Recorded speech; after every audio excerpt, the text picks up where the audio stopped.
ఎన్టీఆర్ జీవిత చరిత్ర ఆధారంగా రూపొందించిన మహానాయకుడి చిత్రం నేడు విడుదలైంది. క్రిష్ జాగర్లమూడి దర్శకత్వంలో తెరకెక్కిన ఈ సినిమాను హైదరాబాద్ గచ్చిబౌలిలోని ఏఎంబీ సినిమాస్లో నందమూరి కుటుంబ సభ్యులతో సహా పలువురు ప్రముఖులు వీక్షించి చిత్ర బృందానికి అభినందనలు తెలిపారు. ఎన్టీఆర్ జీవితంలో కీలక విషయాలను భావితరాలకు చూపించాలనే ఉద్దేశంతోనే చిత్రాన్ని నిర్మించినట్టు బాలకృష్ణ తెలిపారు.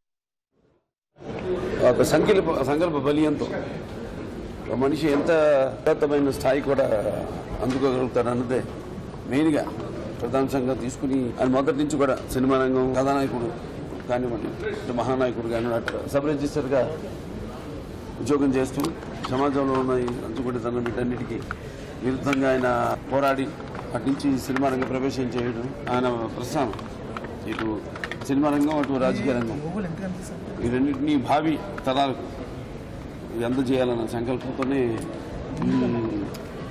మహాయజ్ఞాన్ని తలపెట్టడం జరిగింది. తాతగారు తెలుగు సినిమా పరిశ్రమకి ఇంత గుర్తింపు తీసుకుని రావడానికి చాలా పెద్ద పాత్ర పోషించారు. కానీ దానికి మించిన స్థాయిలో ఈ సినిమాలో ఎన్టీఆర్ మహానాయకుడిలో తెలుగు జాతంతటికి ఇంత పెద్ద గుర్తింపు, అదే కాకుండా గౌరవం ఎలా తీసుకొచ్చారో చూపించడం జరిగింది.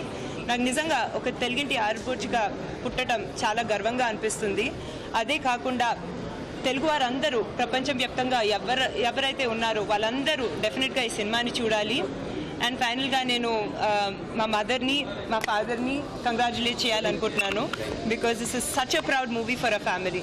కరిగిపోయిన కాలాన్ని, జరిగిపోయిన చరిత్రని మన కళ్ళ ముందర నిలబెట్టినటువంటి చిత్రీకరణ అద్వితీయం. రామారావు గారిలాగా 100కి 1000 పాళ్ళు మన ముందర కనిపించి మళ్ళీ తిరిగి ఆయన వెళ్ళలేదు అనే నమ్మకాన్ని మనలో కలిగించారు బాలకృష్ణ గారు. బసవ తారకం గారి గురించి చెప్పే డైలాగ్ అయితే నేను ఏడ్చాను. అలాగే అసెంబ్లీలో ఆయనకు జరిగిన అవమానం దగ్గర ఎక్కి ఏడ్చాను నేను. ఆయన తెలిసి ఆయన కెరీర్లో ది బెస్ట్ ఫిల్మ్ ఇది.